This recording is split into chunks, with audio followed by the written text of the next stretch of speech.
காவியா நடந்ததே நினைச்சு அழுதுகிட்டே இருக்காங்க. ஸ்ருதிக்கு தட்டி கொடுத்துக்கிட்டே.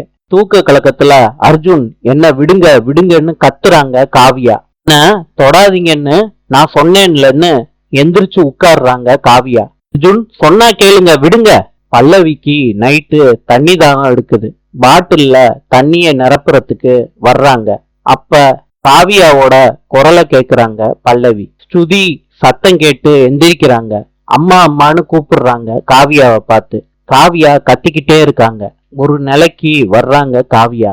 அப்ப ஸ்ருதி கேக்குறாங்க, அம்மா என்னாச்சுமா உனக்கு?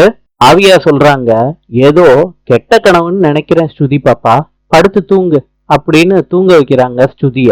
அத பல்லவி ஆச்சரியத்தோட பாக்குறாங்க கேக்குறாங்க. காலையில காவியா சமைச்சுக்கிட்டு இருக்கப்ப பல்லவி சொல்றாங்க, ஐயோ என்ன விட்டுருங்க ப்ளீஸ் அப்படின்னு காவியா முன்னாடி கத்துறாங்க.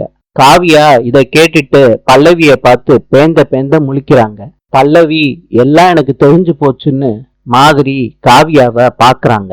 நாளை சந்திப்போம்.